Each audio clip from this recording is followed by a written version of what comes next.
നമസ്കാരം, പ്രവാസി മലയാളിയിലേക്ക് സ്വാഗതം. ഗൾഫ് രാഷ്ട്രങ്ങളിൽ കൊറോണ പടരുന്ന സാഹചര്യത്തിൽ ഇതിനെതിരെ പടപൊരുതാൻ ശക്തമായ ജാഗ്രതാ നിർദ്ദേശങ്ങളാണ് പുലർത്തിപ്പോരുന്നത്.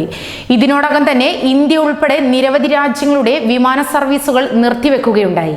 എന്നാൽ ഇപ്പോൾ ഇതാ ഏറെ നിർണായകമായ നീക്കമാണ് കുവൈത്ത് മുന്നോട്ട് വെച്ചിരിക്കുന്നത്. കുവൈത്ത് ടെലിവിഷൻ ചാനലിൽ മലയാളികൾക്ക് വേണ്ടി തനി കോഴിക്കോടൻ ഭാഷയിൽ കൊറോണ വൈറസ് വാർത്തകളും ബോധവൽക്കരണവും പ്രത്യക്ഷപ്പെട്ടതോടെ മലയാളികൾ തന്നെ അമ്പരന്നുപോയി. ഒരുപക്ഷെ ചരിത്രത്തിൽ ആദ്യമായിട്ടായിരിക്കും ഇത്തരത്തിൽ തനി കോഴിക്കോടൻ ഭാഷയിൽ വാർത്ത അവതരിപ്പിക്കുന്നത്. മലയാളികളെ ഏവരെയും അമ്പരിപ്പിച്ച് മറിയം അൽ ഖബന്തി എന്ന അവതാരിക ഏറെ ജനശ്രദ്ധ പിടിച്ചുപറ്റുകയുണ്ടായി. ഇത് ഞമ്മക്ക് കിട്ടിയ വലിയ ചാൻസ് ആണ്. നമ്മുടെ കൂട്ടത്തിൽ മലയാളം അറിയാത്തവർക്ക് ഇത് ട്രാൻസ്ലേറ്റ് ചെയ്ത് കൊടുക്കണം. മറിയം കുവൈത്ത് ടെലിവിഷൻ ചാനലിലൂടെ പറഞ്ഞു തുടങ്ങുന്നത് ഇപ്രകാരമാണ്. കുവൈത്ത് സർക്കാർ നൽകിയ നിർദ്ദേശങ്ങളും കൊറോണ വൈറസ് ബാധിതരുടെ എണ്ണവും സ്വീകരിക്കേണ്ട മുൻകരുതലുകളും അടക്കമാണ് മറിയം അൽ ഖബന്തി വിവരിക്കുന്നത്.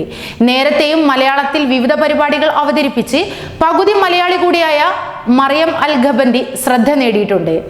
അബ്ദുള്ള അൽ ഖബന്തി എന്ന കുവൈത്ത് സ്വദേശിയായ മറിയത്തിന്റെ പിതാവ് 1982 കോഴിക്കോട്ടുകാരിയായ ആയിഷ ബി ഉമ്മർ ഖോയെ വിവാഹം കഴിക്കുന്നത്.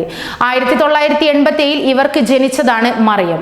വിദ്യാഭ്യാസം പൂർണ്ണമായും കുവൈത്തിൽ പൂർത്തിയാക്കിയ മറിയം അവിടുത്തെ ടെലിവിഷൻ ചാനലിൽ കാലാവസ്ഥ വാർത്താ അവതാരകയായി മാറി.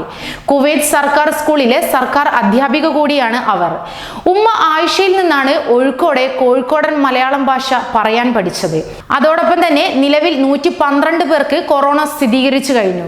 COVID-19 പ്രതിരോധത്തിന് ആവശ്യമെങ്കിൽ കർഫ്യൂ ഏർപ്പെടുത്താനും നിയന്ത്രണങ്ങൾ പാലിക്കാത്ത വിദേശികളെ നാടുകടത്താൻ മടിക്കില്ലെന്നും ഉപപ്രധാനമന്ത്രിയും ആഭ്യന്തരമന്ത്രിയുമായ അനസ് അൽ സാലെ ആരോഗ്യ മേഖലയിൽ പ്രഖ്യാപിച്ചിട്ടുള്ള നടപടികൾ പാലിക്കുന്നതിൽ ജനങ്ങൾ അമാന്തം കാണിച്ചാലുള്ള അന്തിമ വഴി അതായിരിക്കുമെന്നും കുവൈത്ത് ടെലിവിഷൻ നൽകിയ അഭിമുഖത്തിൽ അദ്ദേഹം പറയുകയുണ്ടായി.